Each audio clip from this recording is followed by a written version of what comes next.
programa Gente da Gente está na sua casa. Cláudia de Bulhões agradece por você estar nos recebendo.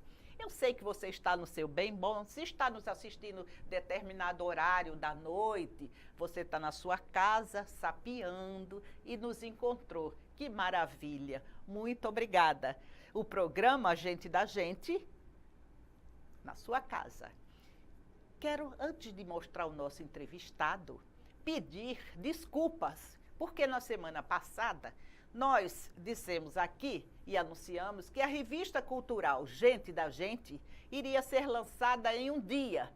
Mas, tecnicamente, essa revista, o lançamento foi adiado por questões técnicas. Então, a revista cultural Gente da Gente será lançada dia 22 de setembro, agora, 2017.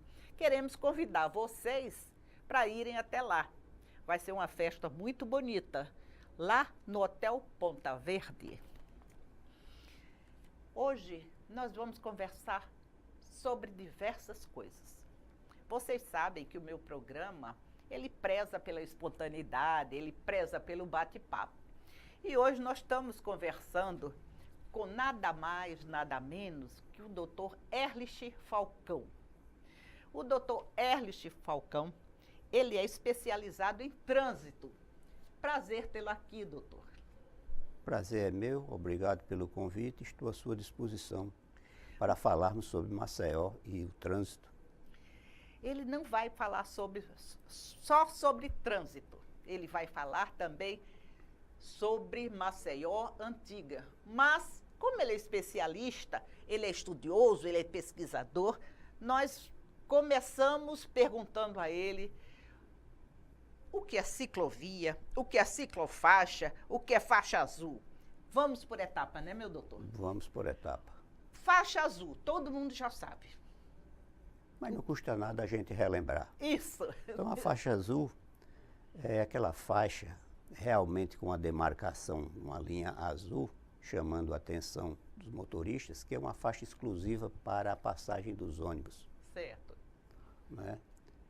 E essa faixa, mas táxi também passa, né? Se tiver com passageiro.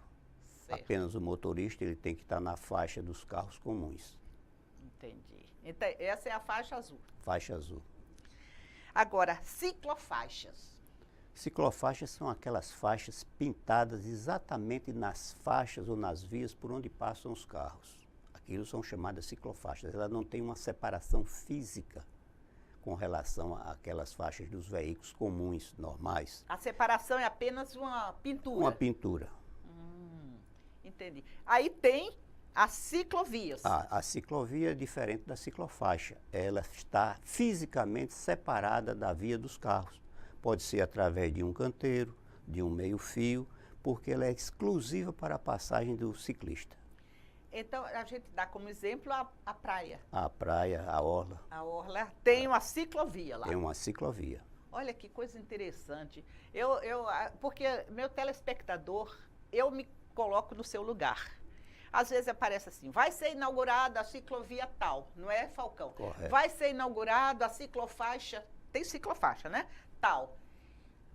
A gente não sabe, aparece ali, mas não sabe a diferença. Aproveitei aqui o nobre engenheiro especializado em trânsito para nos explicar. Agora perguntou uma coisa, por que se a bicicleta é um veículo, por que ela também não paga imposto para colocar uma placa na bicicleta? Não é um veículo? Correto, isso já aconteceu no passado. Hoje mais não. Eu não sei se é porque é um veículo utilizado por pessoas de menor recurso, e talvez seja isso, não tenho certeza. Mas eu pelo menos acho que deveria ser registrada, até como garantia nos momentos que esses veículos são roubados, para facilitar a busca e a apreensão desses veículos, que tem havido muito roubo de bicicleta também, no Brasil e também aqui em Maceió. Exatamente. Aliás, no Brasil está roubo de tudo. Não é só no Brasil, não, em toda parte, né? Tá roubo de tudo. Aquela faixa de pedestre, nós estávamos conversando aqui e eu fiz uma pergunta a ele que eu garanto que você não sabe. Por que que a faixa de pedestre tem em determinados locais e não tem em outros? Deveria ter em todos os locais que exista rua. Certo. Até porque a preferência no trânsito é do pedestre, que é o mais fraco, não é? Então ele tem que ser mais protegido. Então é obrigação e dever do município pintar essas faixas em todas as vias e mantê-las sempre acesas, não é? Até por garantia do próprio pedestre. Interessante. Então não tem assim, eu coloco aqui porque aqui tem maior afluência de pedestre, eu coloco ali. Não, não. É porque é necessário mesmo. Afinal, todos nós somos pedestres, mesmo que tenhamos um carro e saímos guiando por aí, mas em algum momento nós vamos ser pedestres. Exatamente. Então, o maior movimento é de pedestres nas vias públicas. Daí a prioridade e o atendimento ao pedestre, justamente por ele ser o mais fraco nesse trânsito caótico que nós temos. Aí eu pergunto, se eu colocar um pé na faixa, o carro tem que parar para passar? Eu aqui não aconselho fazer isso, não, porque ele pode perder até o Uma coisa pé. não aconselhado, doutor. Né? Outra... Mas deveria ser assim. Sim. Mas Isso tem é uma lei pra questão isso, de não educação. Tem, mas eu aconselho o pedestre esperar que o carro pare primeiro para poder passar. É como eu faço. Eu, quando atravesso, eu dou um escândalo. Olha, estou passando, estou passando, estou passando. E, às vezes, o carro para, o outro vem por trás e ultrapassa. Exatamente. Por isso que a gente tem que ter cuidado. É uma questão de educação de trânsito. É um negócio muito sério. Né? Seríssimo, seríssimo. E nas escolas já está tendo educação de trânsito, né? E é importante isso. Importante. Agora, doutor, está uma celeuma com os tais de pardais que estão colocando toda parte agora. Então, na Fernandes Lima, tem pardal, ou eletrônico, né? Como é que chama? Olho eletrônico. É o sensor de velocidade, né? Sensor de velocidade, mas para multar, não é? Tem toda a parte radar. É necessário isso? Olha, infelizmente é. Lamentavelmente, nós motoristas somos um pouco desleixados. Gostamos de andar muito além da velocidade permitida e isso é perigoso. Daí a existência dos pardais para controlar essa velocidade. Agora, é preciso utilizar isso no sentido de educar o trânsito para melhorá-lo e não estar punindo com muita multa, porque isso é que eu acho que não é correto. Essa é a minha opinião. Doutor, eu sei que não é sua área, doutor Falcão, mas essas multas vão para onde, hein? Eu confesso... Eu coloco meu entrevistado em cada situação. Bom, eu posso lhe garantir que não é para o bolso do quem é multado. Isso Agora, é para certeza. onde vai, eu infelizmente não sei lhe dizer. É verdade. E aí, aquele ali, tipo assim, 60 é o limite. Aí, se eu passar 61, eu sou multada? Me parece que ainda tem uma tolerância, não sei lhe dizer exatamente de quanto, mas parece que tem uma tolerância. Mas eu aconselho ficar abaixo desse limite, na dúvida, para evitar ser multado. Porque aí é o único lugar que, na dúvida, não é pro réu, né? Pois é. É o único lugar. Mas esse negócio de trânsito é muito complicado. Por que o senhor foi por esse caminho de trânsito? É uma curiosidade também, né? Eu não sei se é porque eu gosto das coisas complicadas, no sentido de resolvê-la. Então, isso é uma vantagem, né? Certo. E você tem também mestrado, tem doutorado, né? Tenho. Você, como se diz, é um homem estudado. Estudado na educação, é professor e vereador pelo trânsito, não é? Já fez muita coisa com o trânsito? Olha, eu já fui engenheiro rodoviário, fui engenheiro da Prefeitura de Maceió, trabalhei fazendo muitos projetos de rodovia, de vias urbanas, e tenho um certo conhecimento que me ajuda a poder bater esse papo aqui e dar algumas explicações. E o papo que a entrevistadora pergunta tudo, né? Fique à vontade. Muito obrigada. E aí a gente vai-se embora, né? Por que a faixa de pedestre tem o número X de faixas? Não tem? Eu não posso botar no meu... Eu quero botar 5 faixas. As listas. Aquelas linhas? Linhas. Isso. Tem um número específico? Aquilo é normatizado, tem Isso, norma. é isso que eu queria eu não, perguntar e não é, soube eu não perguntar. sei lhe precisar agora as dimensões Sim. e a quantidade de faixas, mas elas são necessárias justamente para chamar a atenção. Pode observar que quando você vem num veículo que vê a faixa, já lhe chama a atenção. Já. Né? Daí a importância de se colocar aquelas cores que tem na faixa do pedestre. Isso. Ela é diferenciada da cor do pavimento. Mas todas elas têm o mesmo número de linhas? Vai depender da largura da via, a quantidade de linhas. Agora, a largura da faixa e a largura de uma única linha, isso é normatizado. Entendi. Eu não sei lhe precisar agora, no momento, essas dimensões. Certo. É interessante porque a gente só vê o mesmo número de linhas. Mas vai Na depender faixa. da largura da rua.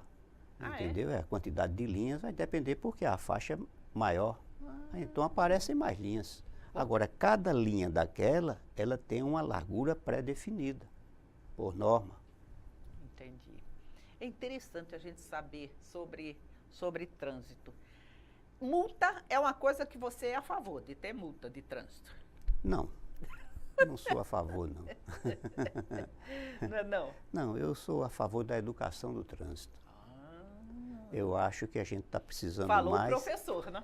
Eu acho que a gente está precisando de mais agente de trânsito nas ruas, justamente para orientar, fiscalizar e orientar.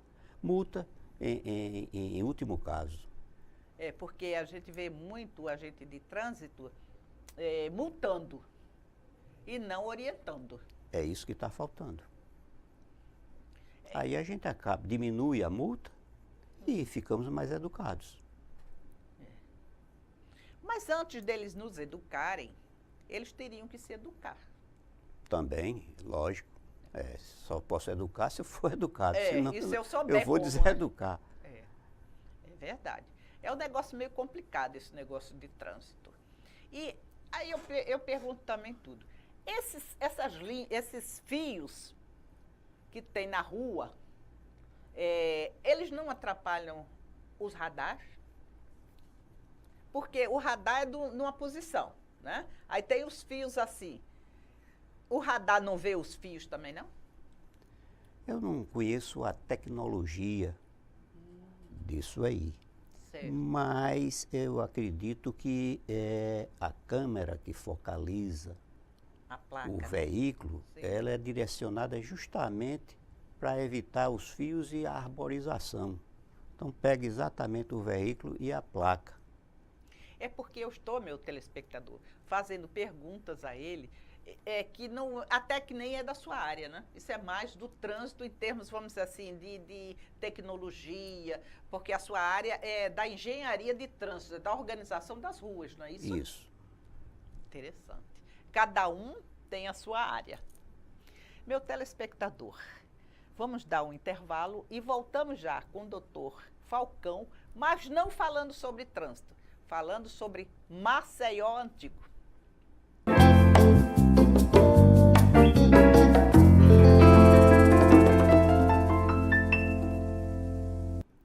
Caro telespectador, caro internauta, o programa Gente da Gente novamente na sua casa e eu quero convidá-los para o lançamento da revista cultural Gente da Gente, que será dia 22 de setembro, no Hotel Ponta Verde, às 19h30. Esta revista, como vocês estão lendo aqui, ela está fazendo uma homenagem aos 80 anos de Justiça e Cultura do Dr. Emanuel Fay Mata da Fonseca. Esta revista, várias pessoas escrevem nela, mas ela a capa é em homenagem a Dr. Emanuel Fay. Como falei no bloco anterior, nós agora vamos conversar sobre as praças de Maceió. Praças antigas, não é, doutor Falcão? Vamos lá. Essa nossa praça aqui, que é a Praça Dom Pedro II, eu quando estudei para poder conversar com você, eu vi que esse muro de contenção aqui da Assembleia foi construído para conter o mar. Fale um pouco sobre ele. Pois não. Essa parte baixa de Maceió, exatamente essa que fica aqui atrás do prédio da Assembleia, isso era um manguezal, conhecido como Manguezal do Sobral. Portanto, vinha desde o Sobral até aqui e juntava com a Lagoa do Poço. Portanto, essa nossa parte baixa de Maceió, ela era inundada, porque passava também nessa área um riacho chamado Maceió, o atual Salgadinho. Esse riacho, ele não desembocava na praia da Avenida como é hoje, ele desembocava na praia do Sobral. Portanto, ele percorria todo esse trecho e na época de inverno, bastante, quando chovia muito, ele transbordava e inundava essa área. Esse paredão deve ter sido construído justamente para fazer essa proteção desse terreno, para evitar que ele desabasse e caísse nesse manguezal. E houve um probleminha, vou acrescentar, nesse paredão. Naquela época não se tinha um conhecimento de mecânica dos solos que se tem hoje na engenharia. Esse paredão rachou. Teve que ser refeito. Esqueceram de colocar uns furos nesse paredão para a água escoar. E isso só não veio acontecer mais vezes porque revestiram o terreno onde hoje está aqui o prédio da Assembleia. Então impermeabilizou, evitou que a água penetrasse. Tá certo? Mas aconteceu isso também. Interessante. Mas o Riacho Salgadinho não passava pela Sinibu também? Exatamente. Tem uma ponte ali Isso. perto do Clube Fênix, antes da Praça Sinibu, ou depois da praça, quem vai daqui para lá, é que essa ponte ainda existe. Né? É estranho, uma ponte passando sobre um terreno. Devia passar sobre um curso d'água. Né? Exatamente porque ali passava o Riacho Maceió, o Salgadinho. Ele passava por ali, passava naquela via que passa por trás das lojas americanas, prosseguia, ia até mais ou menos próximo àquele muro da rede ferroviária e desembocava na Praia do Sobral.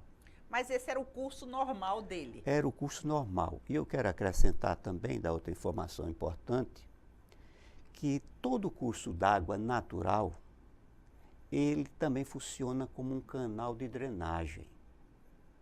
Chove, ele enche. Quando estia, ele escoa por onde? Justamente por esse canal. O primeiro crime que se cometeu com o Riacho Salgadinho foi o seu aterro, do trecho que vai dali da praia da Avenida, onde ele sai, até a Praia do Sobral. Aterraram isso tudo. E fizeram neste manguezal um aterro. Esse aterro ficou com uma altura não suficiente, tanto é que a drenagem artificial, feita através da engenharia, não funciona bem. Nós temos, quando chove bastante, a Praça Sinibu inundada, a Rua Pedro Monteiro inundada, porque esse aterro esse aterro ficou muito baixo e quando você coloca os canos da galeria para jogar água no mar, esses canos estão com uma declividade não suficiente, estão quase em nível. Então a água escoa vagarosamente, com um perigo. Se a maré estiver alta, a água não consegue sair. O tubo fica cheio d'água, a água de chuva que vem não consegue penetrar e inunda. É isso que acontece. Foi o primeiro crime que se cometeu com o Salgadinho. O primeiro? Primeiro. De muitos? De muitos que ainda estão sendo cometidos. Agora, voltemos à Praça Pedro II, que é aqui, o Salgadinho cortava aqui pela praça, não, né? Não, o Salgadinho passava, como eu lhe falei, ali pela França Morel, Sim. Naquela ponte, seguia em direção à Praia do Sobral. Porque aqui é mais alto. Hoje, mas na época não era. Era um manguezal, como eu estou lhe falando, isso era mais baixo, isso foi tudo aterrado. Falcão, isso aqui foi aterrado? Foi tudo aterrado. Cada presidente da província, Sim. na época, fazia um aterrozinho. Foi ampliando. É isso que eu digo, agora fizeram um aterro muito baixo. Por isso que dificulta a drenagem. E nós temos problemas ainda de alagamento. Isso tudo era alagado, principalmente no inverno, pelas águas do Riacho Salgadinho. E o centro de Maceió era por aqui, o Engenho Maceió. Isso. Era onde nós estamos. Isso, Não é? Segundo os historiadores, existiu aqui, me parece que aqui, desse lado aqui onde tem a própria prédio da Assembleia, existia um engenho de cana-de-açúcar. E o plantio da cana-de-açúcar ia aqui próximo do engenho, ali no começo da Rua General Hermes, pela Levada. E, segundo alguns historiadores, o terreno não era propício ao plantio de cana, por isso que o engenho não foi à frente. Mas nas escavações para a construção do prédio da Assembleia encontraram alguma coisa desse engenho. Daí se ter essa ideia de que aqui realmente funcionou esse engenho. E que a Rua do Comércio foi traçada justamente pelos carros de bois que iam pegar cana e lenha para esse engenho. Iam pegar justamente ali, né, pela Levada e no começo ali da Rua General Hermes. Daí esse traçado tortuoso da Rua do Comércio. É mesmo. Paralelamente à Rua do Comércio surgiram mais duas ruas, a Rua do Sol, que se chamava Rua da Imperatriz, e a Rua da Boa Vista. Foram as três primeiras ruas que surgiram aqui na parte central de Maceió. O nosso primeiro governador, após a emancipação política de Alagoas, Melo e Povas, teve o cuidado, quando viu essas ruas tortuosas, de chamar um engenheiro e pedir-lhe que planejasse o sistema viário para essa parte hoje central de Maceió. Aí as ruas começaram a ficar mais retas, tá certo? Mas foi Melo e Povas que tomou essa iniciativa. Interessante nós estudarmos, sabermos a história da nossa cidade, né, meu telespectador. E o palácio, antes do palácio, aqui a Assembleia já foi construída para ser Assembleia ou aqui a Assembleia? Ela já foi construída para ser Assembleia ou teve outra finalidade antes? Era o Tesouro do Estado, foi construído para ser o Tesouro do Estado, mas funcionou também a parte política aqui, né? E terminou sendo hoje a Assembleia Legislativa. O Palácio Barão de Jaraguá é ali, na biblioteca? Bom, o Barão de Jaraguá, na verdade, tinha dois palacetes. Um não existe mais. É onde foi construído o edifício do IPASE, ali na Rua do Comércio, o primeiro. O segundo é esse onde hoje funciona a Biblioteca Pública. Os dois se comunicavam. Ah, dali para lá para baixo? Eles se comunicavam, o antigo com o novo. E dizem os historiadores que esse segundo foi construído propositadamente para atrapalhar a visão do Barão de Atalaia, que tem um prédio mais adiante ali, na Rua 2 de Dezembro. O Barão de Atalaia fez um prédio, né? Para ele? É para ele que ele via a praia toda, bonito. Mas parece que tinha uma inimizade política. Aí o Barão de Jaraguá construiu uma inimizade política entre os dois e ele construiu esse outro, onde hoje funciona. E se você observar, é exatamente na frente do prédio do Barão de Atalaia. Olha que coisa interessante. Mas esse prédio do Balão de Jaraguá aqui, ele tinha desde a Caixa Econômica ou era só onde ia a biblioteca? Porque é tudo semelhante. Não, eu já ouvi uma história que toda essa quadra onde está o prédio da biblioteca era do Barão de Jaraguá. Tanto é que ele tinha esse prédio e atrás tinha um outro prédio que dava para a Rua do Comércio. Que onde hoje tem o prédio do IPASE que está abandonado. Isso. Certo? E invadido, né? Pois é. Bom, agora vamos para o Palácio Floriano Peixoto, que foi o segundo construído, não foi? A Praça dos Martírios. A pergunta foi mal formulada. A Praça dos Martírios foi a segunda praça construída? Ou nós estamos fazendo um recorrido? Se nós observarmos essa planta que o Melo e Povas mandou confeccionar, já ficou definido claramente essa área aqui da Praça Dom Pedro II, a área da Praça dos Martírios e a área da Praça Deodoro. A área, não é a praça. Sim. Ficou aquele terreno batido lá. E depois é que foram surgindo as praças, a Praça Dom Pedro II, a Praça dos Martírios e a Praça Deodoro. Esse terreno já consta nessa planta. Eu quero também fazer um alerta com relação à praça, aqui a Praça Dom Pedro II. Inicialmente foi construído um passeio público. Onde era que ficava esse passeio público? No entorno do prédio da Assembleia. Esse passeio público era jardinado, tinha uma grade de ferro para que os animais não entrassem e estragassem os canteiros. Isso era aberto diariamente ao público e mais demoradamente nos dias de domingo. Eu acredito por conta das missas que existiam, devia ter uma missa de manhã, uma missa à tarde, uma missa à noite, então abria-se esse passeio público, porque era a única área de lazer que o pessoal tinha naquela época. E isso foi feito aqui no entorno do prédio da Assembleia. E as pessoas vinham passear. Vinham passear, As senhoras de bater chapéu. papo, falar da vida alheia, provavelmente. As senhoras de chapéu, muito elegantes, né, Falcão? E lá na Praça dos Martírios, o Palácio Floriano Peixoto. Como é que se iniciou ele ali naquela área da Praça dos Martírios?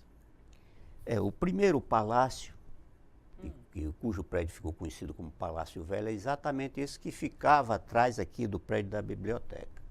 Com a construção do novo palácio, que se deu justamente na Praça dos Martírios, não lembro, me parece que na década de 1910, não tenho muita certeza, mas é mais ou menos por aí, é que se construiu esse novo palácio.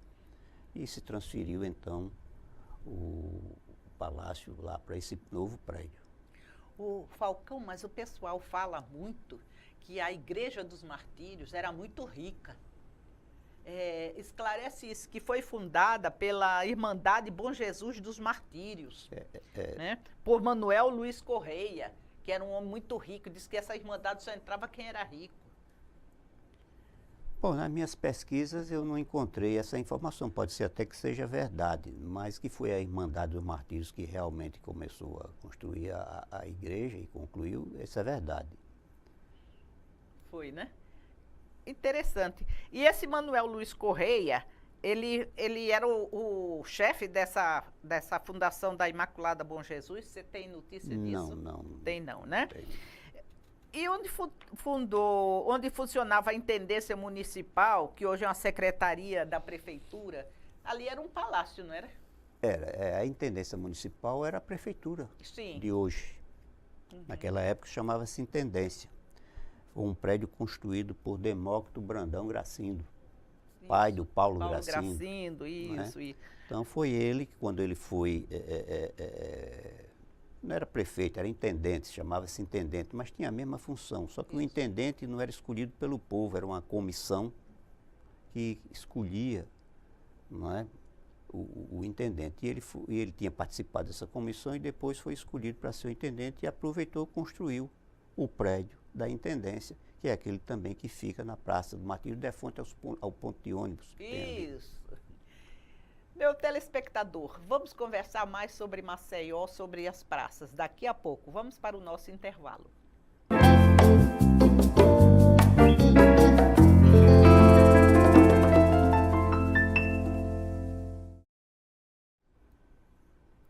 O programa Gente da Gente está no ar, na sua casa novamente.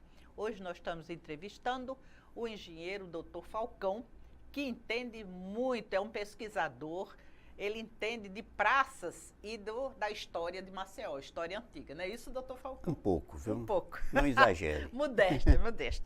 E a gente estava na Praça dos Martírios. Nós estamos passeando pelas praças de Maceió.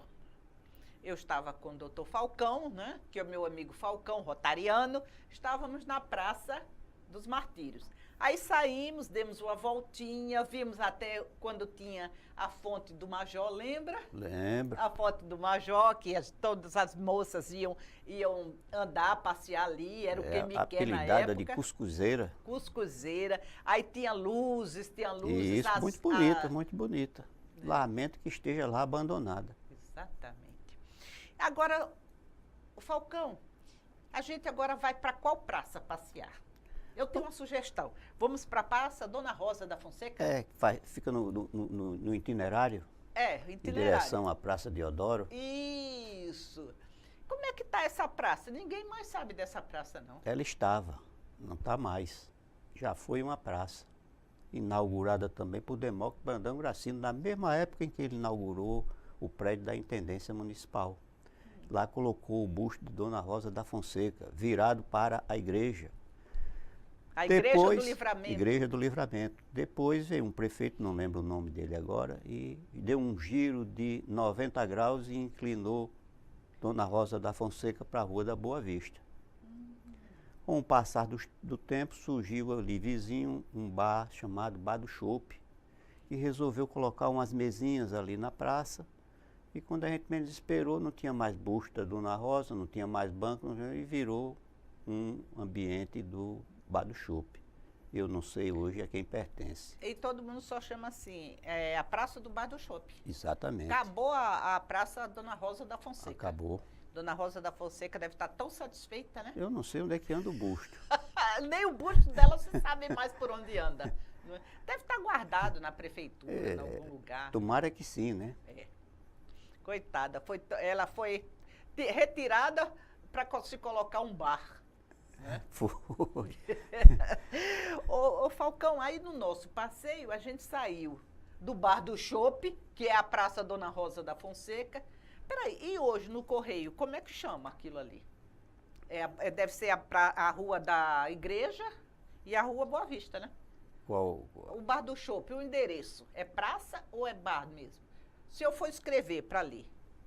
Olha, se você quiser o endereço antigo, não vai chegar porque pouca gente conhece. Então deve botar o endereço novo, Bar do Chopp, que ainda é mais conhecido. Talvez chegue a correspondência. Que horror, né? Agora, nós saímos do Bar do Chopp, na Praça Dona Rosa da Fonseca, e vamos para a Praça Deodoro. Estamos seguindo, né? Praça Deodoro. Conta tudo sobre a Praça Deodoro, que eu vou acrescentar com as minhas memórias de adolescente. A Praça Deodoro, como eu falei, ela ficou definida, a sua área, nessa planta do nosso primeiro governador da província, Melo Povos, né? E inventaram de construir o teatro exatamente onde hoje tem a Praça Deodoro. No meio? No meio, no centro da praça, começaram a construir um teatro, não é? Fizeram a fundação, levantaram as paredes, quando chegou no meio do caminho, descobriram que a praça ia atrapalhar a visão dos moradores que estavam ali no entorno da praça, ia atrapalhar a ventilação dos imóveis da praça. Aí demoliram o que começaram, adquiriram uns terrenos e umas casas que haviam onde hoje está o Teatro Deodoro, e ali construíram o Teatro Deodoro. Ali era o Largo das Princesas. Largo das Princesas. Por que chamava assim? Homenagem às filhas de Dom Pedro II. Então, ali o Largo das Princesas, no meio, ia ser o teatro no meio. Ia ser o teatro. Exatamente. Mas chegou a começar. Começaram. Chegaram a levantar as paredes. Depois derrubaram tudo, aproveitaram o material e construíram. Iniciaram a construção do atual Teatro Deodoro. Teatro Deodoro. E ela tem ali os 2 leões também, não é? Ali naquela praça tem umas imagens. Aquela praça foi projetada pelo cidadão de Marechal Deodoro, pintor Rosalvo Ribeiro. Ah, Rosalvo Ribeiro.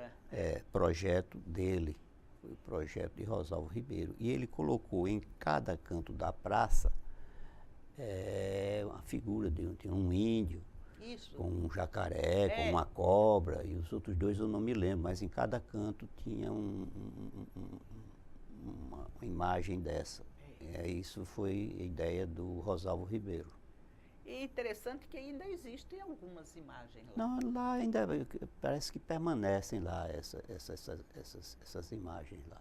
Então ali na Praça Deodoro, mas tem outro prédio antigo, que é o do tribunal, o primeiro. Não, o primeiro não é o do tribunal. O primeiro é aquela escola normal. Onde é que funcionou depois o grupo Dom Pedro II, que eu tive o prazer de estudar lá quando era criança. Olha, e que hoje pertence à Academia Lagoana de Letras. Hoje é a Academia Lagoana de Letras. Depois é que veio o prédio do Tribunal de Contas, do Tribunal de Justiça. Então o primeiro foi o Teatro Deodoro? Não, primeiro foi a escola. A escola. Depois o teatro e depois o tribunal. Sim. Aí aquele tribunal já foi construído para ser o tribunal mesmo. Para ser o tribunal. E a escola? Por que parou de ser escola ali? Você sabe? Olha, eu não sei lhe dizer porque ele era uma escola. Eu, inclusive, estudei lá. Essas mudanças, Geralmente ocorreram a partir do momento em que as escolas particulares começaram a aparecer e muitos prédios onde funcionava a escola pública foram doados também, né? Eu acredito que deve ter sido nessa época que começou essas transformações de uso. Isso. Ô Falcão, você é mais ou menos meu contemporâneo. Lembra do Quem Me Quer da Praça Deodoro? Que os rapazes ficavam assim do lado da calçada e as moças iam passeando. Me lembro. Ô, tempo bom! Das retretas. As retretas. Que existiam ali na Praça Deodoro. É muito, muito bom. Aí a gente sai da Praça Deodoro e vai para onde? Saindo da Praça Deodoro, nós podemos continuar a nossa caminhada em direção à Praça dos Palmares. Praça dos Palmares. Aonde fica a Praça dos Palmares? A Praça dos Palmares ainda continua, ainda bem que não doaram, nem ocuparam. Mas está cheio de particularmente, camelô também, né? Mas está cheio de vendedor, me parece que de bebida e de coisa, camelô, né? de bar, de ali inicialmente colocaram o Mercado das Flores. Essas flores vinham de Atalaia, da primeira usina de Alagoas, usina brasileira, e eram vendidas ali, na praça. Mas durou pouco, não sei porquê, mas durou pouco. Depois é que foi construído realmente a praça. Colocaram na praça jardins, bancos, iluminação pública, tinha um relógio, uma torre com um relógio e tinha também o bar do relógio. Isso tudo foi demolido na década de 1970. Se não me falha a memória, era prefeito de Maceió, João Sampaio, quando demoliu e reformulou a praça e hoje está do jeito que nós conhecemos. Esta é a praça. Tinha um hotel lindo, não tinha? Tinha o Hotel Bela Vista. O Hotel Bela Vista, a história do Hotel Bela Vista é interessante. O cidadão, não lembro o nome dele agora, me parece que era um penedense, cidadão de muito dinheiro. Ele comprou, inicialmente era o Hotel Petrópolis, que existia ali. Ele comprou, demoliu, para construir uma residência. No meio do caminho, se arrependeu e resolveu fazer um hotel. Era o Hotel Bela Vista. Esse hotel depois foi comprado por um cidadão turco, não lembro o nome dele agora. Eu tive lendo certo? sobre isso. Foi um turco, Adib, alguma coisa, um nome meio complicado. E depois foi demolido, no local foi construído o edifício Palmares, e hoje está lá abandonado só o esqueleto. Também. Quem olha, pensa até que está um prédio em construção, mas não é que ele foi totalmente depenado, levaram as divisórias internas, levaram as paredes de vedação, levaram encanação, levaram fiação elétrica e está lá o esqueleto, daquele jeito que nós vemos hoje. Interessante, a Praça dos Palmares é mais uma homenagem a Zumbi, né? Sim, sim. Porque nós temos várias praças que homenageiam a Zumbi dos Palmares. A mais recente foi construída ali em Cruz das Almas. Tem também, E aquela ali é também a Praça dos Palmares, que foi em homenagem à luta dos negros no Quilombo dos Palmares. Logo abaixo da praça existia o posto de combustível. Foi construído um memorial a Zumbi. Exato, existiu. Ali foi um posto de gasolina. E ao lado também existia um outro posto. Antes era um hotel, não me lembro o nome. Demoliram esse hotel, fizeram um posto. Mas existiu também esse posto onde hoje tem aquela pracinha. Onde era o Hotel Central? O Hotel Central, não sei bem se era o Hotel Central, mas era um hotel capaz de ser esse Hotel Central, que ficava ali também na Praça dos Palmares. Não tenho muita certeza do nome. Certo. Tem também os trens ali. Não tem? Ali, saindo da Praça dos Palmares, descendo em direção à Praia da Avenida, tem o arcebispado de um lado e os trens do outro. A estação ferroviária. A estação ferroviária. Com relação à estação ferroviária, tem uma informação interessante. A primeira linha férrea de Alagoas funcionou de Jaraguá, passando pelo centro, indo até o Trapiche. Foi a primeira linha férrea feita em Alagoas. Jaraguá, Centro Trapiche. interessante. E o veículo utilizado era uma pequena locomotiva que rebocava alguns vagões para o transporte de passageiro e carga. Pessoal que se dirigia para Marechal Deodoro, pessoal que se dirigia para Pilar, os trens. E o porto já era em Jaraguá, então era alguma coisa também que saía do Então, porto. o porto mesmo de Jaraguá foi inaugurado em 1940. Antes existia um ancoradouro. Ancoradouro porque as embarcações chegavam, arriava a âncora, ficava ancorado, pegava um bote e se dirigia até a praia. Então ali era o ancoradouro de Jaraguá. Depois é que veio aparecer o porto propriamente dito. Antes disso havia uma ponte, chamada ponte de embarque e desembarque, para que as pessoas tivessem acesso à terra, não é? As embarcações paravam ali perto, pegavam essa ponte e vinham. Em 1940, foi inaugurado por Getúlio Vargas o Porto de Jaraguá. Interessante, a gente também, quando hoje vê o VLT tentando surgir ou ressurgir, lembrar que isso já existiu. Jaraguá, exatamente. centro. Exatamente. Agora, teve pouca duração, porque a passagem era cara, as pessoas não tinham dinheiro, parece que durou apenas 3 anos. No local foi colocado o bonde puxado a burro, 2 burrinhos puxando um vagão, aproveitando o próprio trilho. Isso foi até 1914, quando surgiu o bonde elétrico. E foi até 1956, quando surgiu a lotação. Não era o ônibus, era a lotação. Os motoristas andavam tudo feito uns doidos, aí começaram a atropelar muita gente. Ônibus pequenininho, cabiam né? apenas 20 pessoas sentadas. Eita, mas tem a história, né? Maceió tem muita história. Agora, o Porto não aproveitou dessa linha férrea. A linha férrea foi antes. A linha férrea foi antes. Foi antes. Aí essa linha férrea era para as pessoas passearem? Não, essa linha férrea era para as pessoas que desciam em Jaraguá com mercadorias ou queriam vir para o centro ou ir para Marechal Deodoro e Pilar, pegava esse trem e iam até o Trapiche da Barra. Lá pegava uma embarcação na lagoa e ia para Marechal Deodoro e Pilar. Isso mesmo, porque ainda não tinha ponte, né? Não. Era para ir para Marechal Deodoro. Era uma lancha. Uma lancha. Gente, é muita história. Tem Maceió muita história. Antigo. E história bonita. A gente conversa, puxa e ainda tem e não mais. Termina, não né? É? Agora, interessante é o mercado das flores. Que tinha Maceió, essas flores tropicais. Será que esse mercado de flores era de flores tropicais, como existe hoje? Não. As flores vinham dessa usina. Agora, o tipo de flor, coisa, eu não sei lhe dizer. Mas era dessa usina. Vinha esse cidadão proprietário dessa usina, ele gostava muito de flores e realmente criou-se esse mercado das flores. E essas flores vinham lá de Atalaia. Certo. Meu telespectador, meu caro internauta, como tem história de Maceió antigo. Vamos para o nosso intervalo que voltamos com mais história.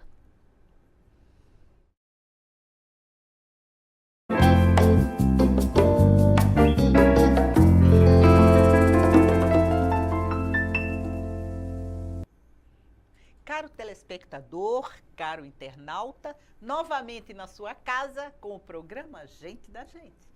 Porque onde tem cultura, o Gente da Gente está presente. Quero lembrar mais uma vez que o lançamento da revista cultural Gente da Gente, essa já é a número 3, será dia 22 de setembro, agora, em 2017. Porque nós tínhamos dado uma data que foi transferida. Agora o lançamento da revista é dia 22 de setembro, às 19h30, no Hotel Ponta Verde. Conto com vocês. Estamos num bate-papo com o professor Erlich Falcão, que também é engenheiro. Estamos passeando pelas praças, não é, Falcão? Isso. E agora estamos em qual praça? Que tal Praça Sinibu? Oh, beleza! Praça Sinibu. É interessante. Quase todas as praças já tiveram um quem me quer, né? Ou seja, as moças ficavam passeando ao redor e a gente, no tempo da gente, chamava quem me quer. E eram os únicos lugares de lazer que a gente tinha, né, normalmente, né? Exatamente. E a Praia da Avenida. E a Praça Sinibu, que me recorde, nunca teve quem me quer. Mas Você teve. teve? Só que anterior à nossa época. Ah, aí tá certo. É porque nós somos da mesma época. O que você fala da antiga Praça da Redenção, que é a Praça Sinibu? A Praça da Redenção, a Praça Sinibu, também era um largo que existia ali de terra batida, né? Limitada por alguns prédios também históricos, como a Casa do Algodão, não sei se você ouviu falar. Não. Também anterior, muito anterior a gente. O que era a Casa do Algodão? Na Casa do Algodão era justamente onde se estocava o algodão, porque Alagoas já foi um grande produtor de algodão e se pagava muito imposto com o algodão. Essa Casa do Algodão depois funcionou a Escola de Aprendizes Artífices. Antes também funcionou o Liceu Alagoano. Antes também funcionou polícia. Tinha um policiamento que funcionava ali, né? Funcionou depois a Escola de Engenharia. Eu tive o prazer de estudar ali naquele prédio. Estudei ali na A Escola Praça de Sinibu. Engenharia, não estou me recordando, era onde era o tribunal? Era ali? Não. É aquele prédio que fica do outro lado da praça.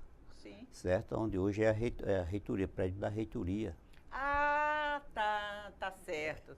E vizinho tinha o prédio dos bondes, que hoje também é da reitoria, faz parte, compraram e emendaram tudo ali. Tá certo? E tinha o prédio também que era do tribunal, ainda é do Tribunal Eleitoral. Isso. Não é? Mas o prédio do Tribunal Eleitoral, ele já foi construído para ser o Tribunal Eleitoral? Olha, me parece que não. Também não tenho muita certeza, mas me parece que funcionou ali um centro de saúde pública. Me parece que funcionou antes de ser o prédio do Tribunal Eleitoral. E ali também tinha uma coisa que ainda existe até hoje, apesar de estar todo quebrado, era o Mijãozinho. Nós tivemos um prefeito que foi quem melhor e mais fez pelas praças. Inclusive, ele deixou registrado nas praças aonde ele atuou. Sandoval Caju. A letra S, não é de Sandoval Caju. Segundo ele, era de Sirva e Sente-se. Exatamente. Né?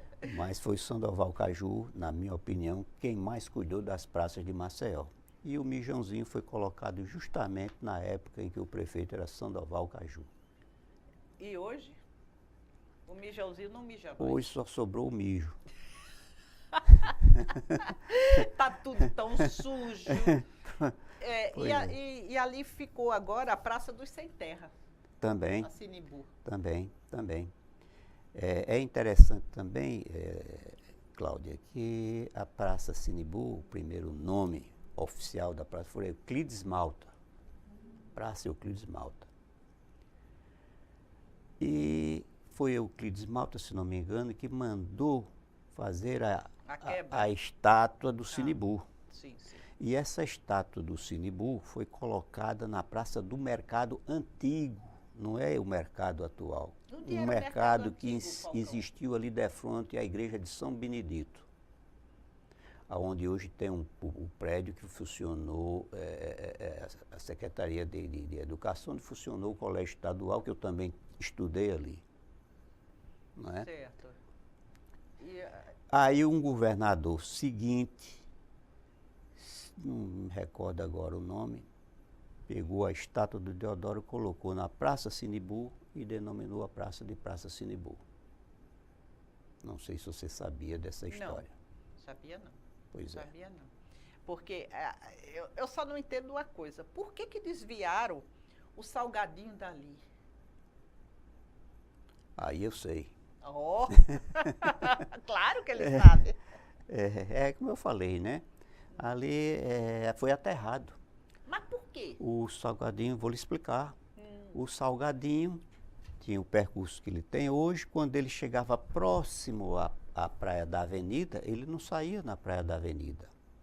Ele vinha ali pelaquela rua que passa ali por trás da loja americana, passa naquela ponte perto da Fênix. Isso. E desembocava na Praia do Sobral.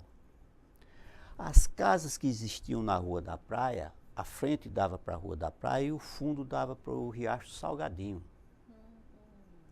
Quando o Riacho Salgadinho enchia muito, inundava aqueles quintais. Os proprietários começaram a reclamar com a prefeitura que os terrenos dele estavam sendo invadidos pela água do Riacho Salgadinho. E que também tinha muito mosquito. Aí resolveram aterrar o Salgadinho. Foi o primeiro crime que se cometeu. Daí os problemas de drenagem com a Praça Sinibu e a Rua Pedro Monteiro. Porque o Salgadinho também era encarregado de fazer essa drenagem e jogar água lá na Praia do Sobral. Por então, isso que aterraram. Foi por comodismo dos proprietários. E a ajuda do próprio poder Sim.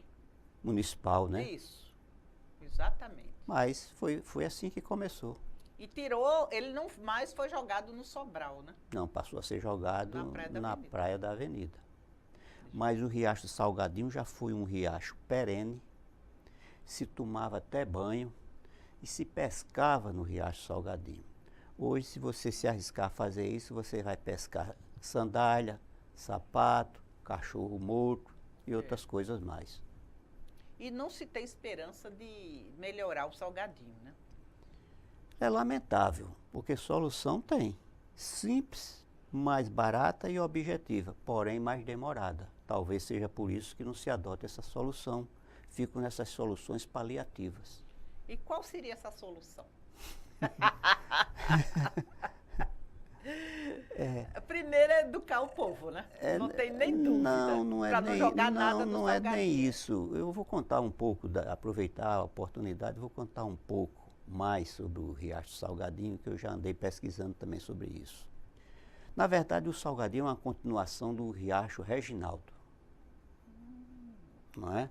O Reginaldo vem até ali o poço, ali do viaduto Ibigato para frente, chama-se Salgadinho. Salgadinho porque o mar adentra ali e a água fica mais salgada, daí o nome Salgadinho.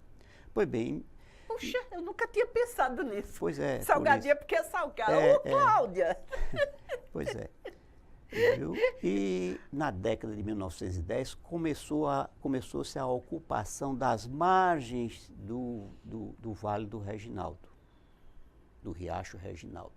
Houve uma cheia em 1924, levou algumas dessas casas e provavelmente deve ter levado alguém também que morava ali, que a cheia foi violenta. Derrubou inclusive a ponte que hoje existe ali perto da Fênix, que antes era de ferro, pois a água derrubou. Para você ver a quantidade de água que sempre vinha e que inundava ali. E que não se era água limpa.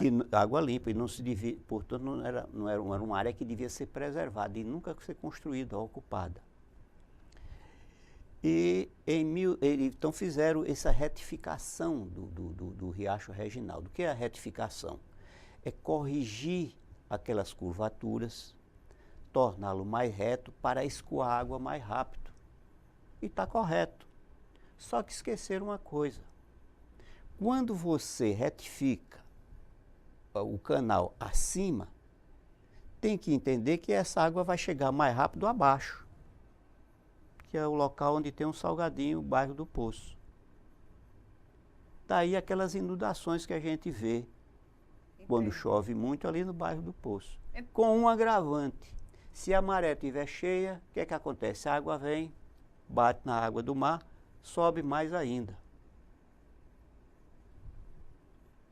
De maneiras que essa tentativa de melhorar vem de muito tempo. E essa retificação foi feita na década de 1970, com o intuito de se colocar vias ali dentro do Vale do Reginaldo, que eu também condeno. Condeno por quê? Porque todo o curso d'água, ele se apresenta em alguns momentos com níveis diferentes. O nível normal dele é aquele que a água sobe no canal, sem atingir os bordos do canal.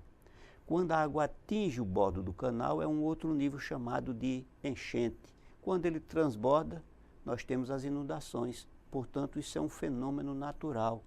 E a gente tem que respeitar. Se você não respeita, constrói as margens ali, você vai sofrer as consequências. E nunca vai ter solução. Eu né? acho que essas soluções dadas são paliativas. Na minha modesta opinião, eu tive a oportunidade de fazer um estágio em Curitiba e vi lá como é que a prefeitura trata essas regiões de fundo de vale. Eles transformam aquilo num vale, num parque, em que você, na época de verão, utiliza como área de lazer. Na época do inverno ele fica inundado, porque é natural, como eu expliquei. Então, por que não retirar aquelas pessoas?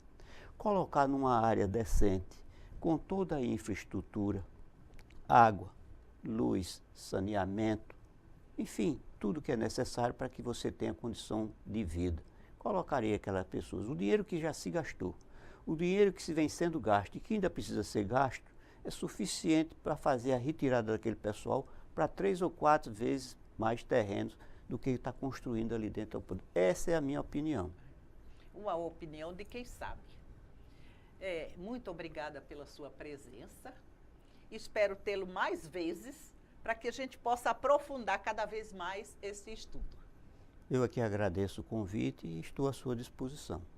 Muito obrigada, meu telespectador. Lembrando, a Feira Literária do Pontal da Barra, que é de 30 a dia 2. Muito obrigada pela sua audiência e até o próximo programa.